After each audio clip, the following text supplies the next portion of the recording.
Maraming tao ang naniniwala na kapag nawala ang kanilang ex, kailangan nilang maghabol, mag-text ng paulit-ulit o gumawa ng mga dramatic gestures para bumalik ito. Pero ang totoo, iyon mismo ang nagpapalayo sa kanila. Ang Stoicism, isang sinaunang pilosopiya na nagtuturo ng kapangyarihan sa sariling isip at emosyon, ay may ibang diskarte. Isang diskarte na hindi desperado, hindi nakakabit sa resulta, at higit sa lahat, nakakapagpataas ng respeto at interes mula sa ex mo ng natural.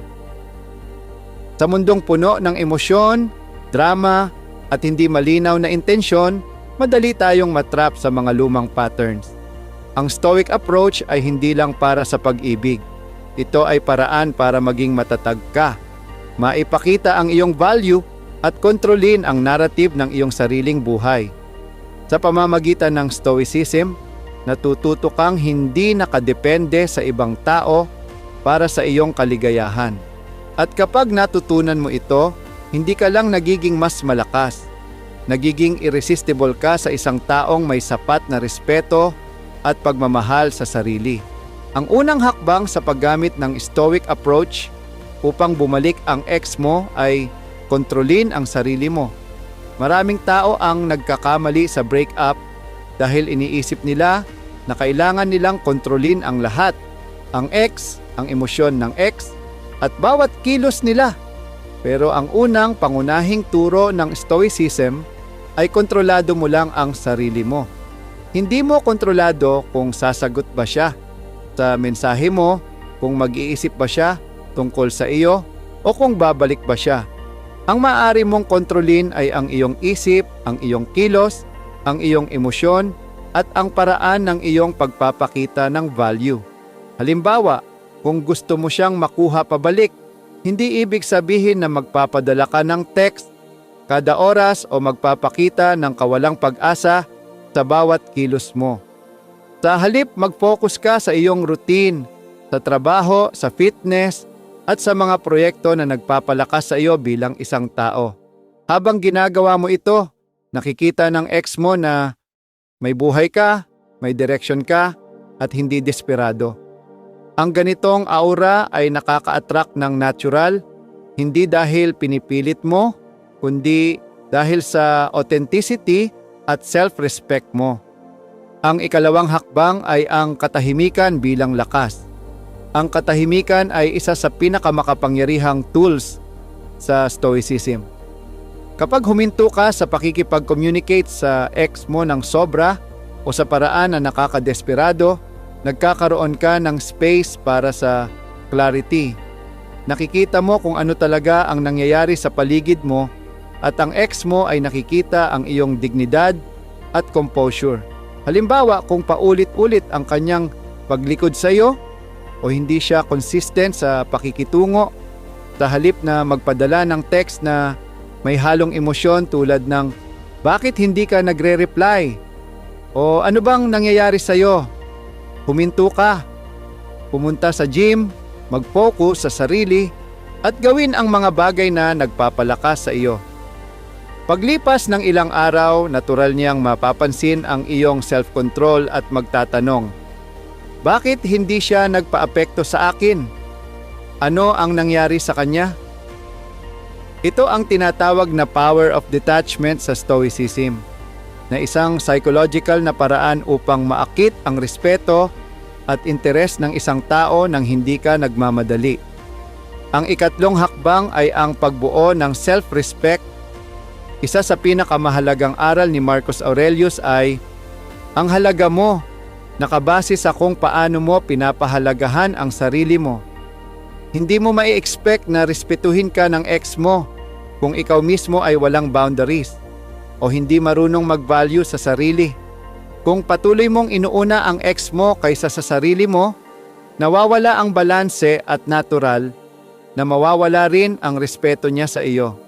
Halimbawa, kung hindi ka ini-invite sa isang social event o nakikita mong hindi ka pinapahalagahan, huwag magpakita ng desperado.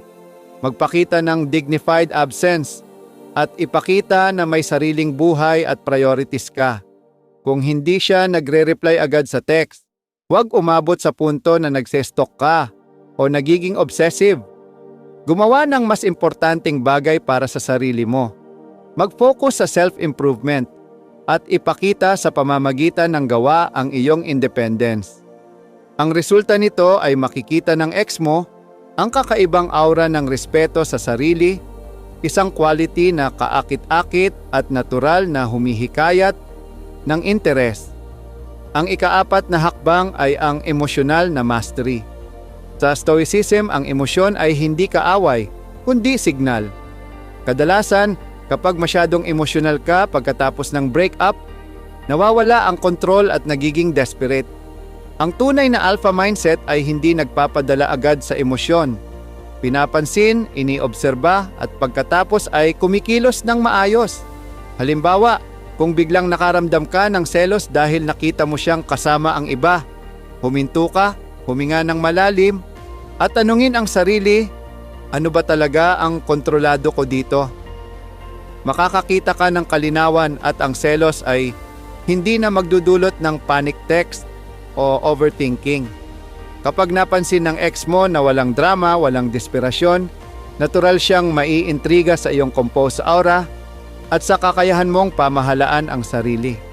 Ang ikalimang hakbang ay ang reframing ng sitwasyon.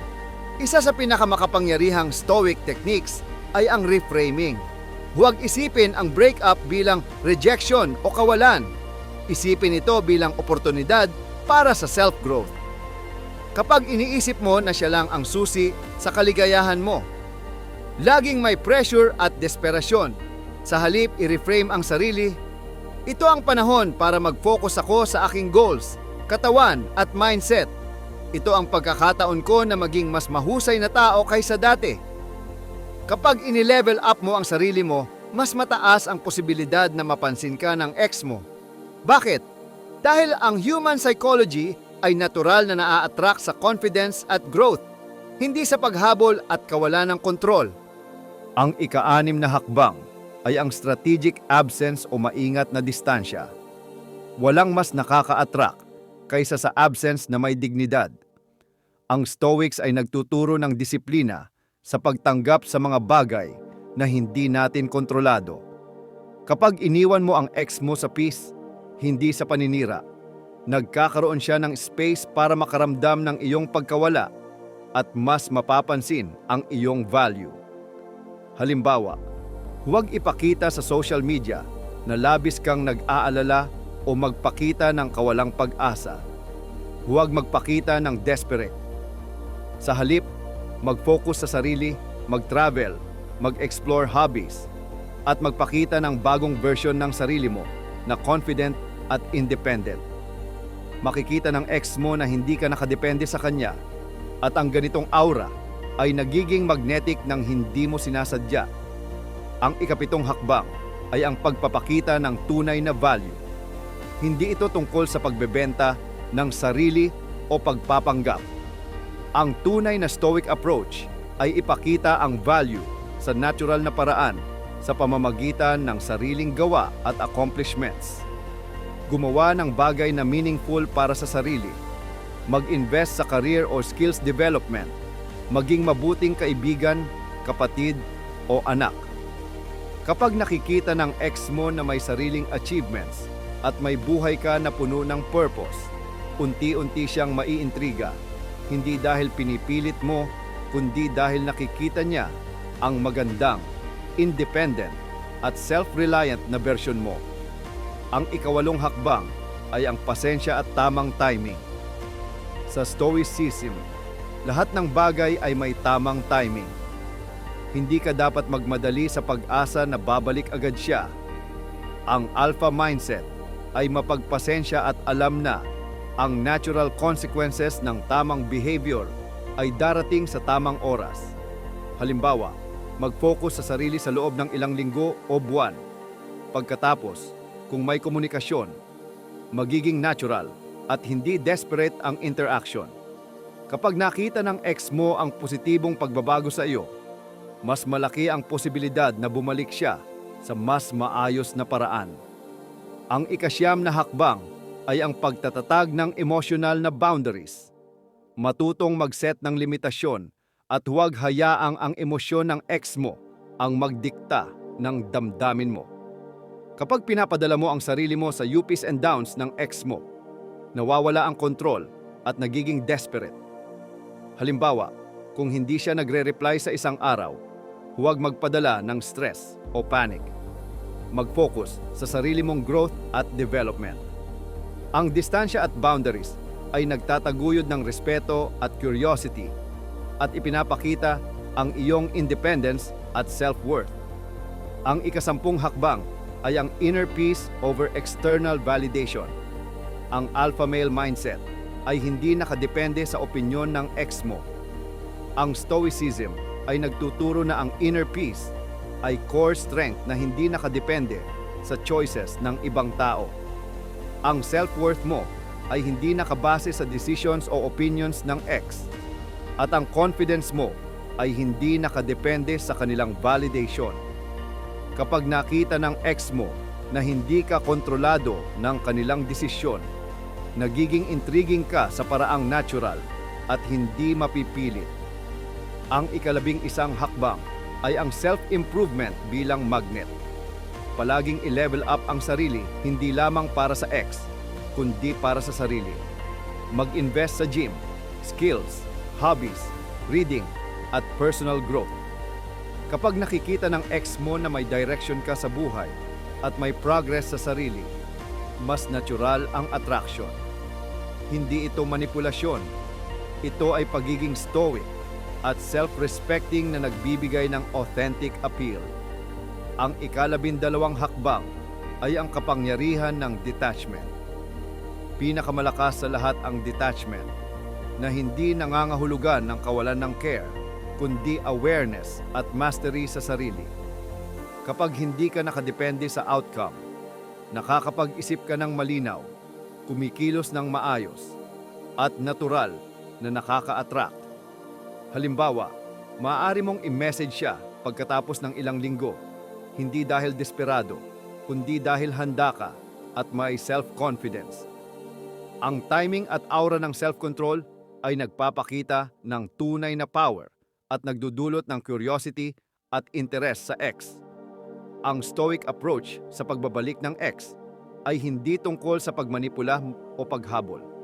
Ito ay tungkol sa pagkontrol sa sarili, pagpapakita ng value ng natural, pagtutok sa sarili at growth, at pagiging hindi desperado, matatag, at dignified. Kapag natutunan mo ito, ang dating hinahabol mo ay magiging interesado sa bagong, malakas, at independent na bersyon mo. Tandaan, ang tunay na kapangyarihan ay hindi sa paghabol, kundi sa pagiging pinakamahusay na ikaw. At sa natural na paraan, iyon ang pinakamalakas na magnet sa pag-ibig.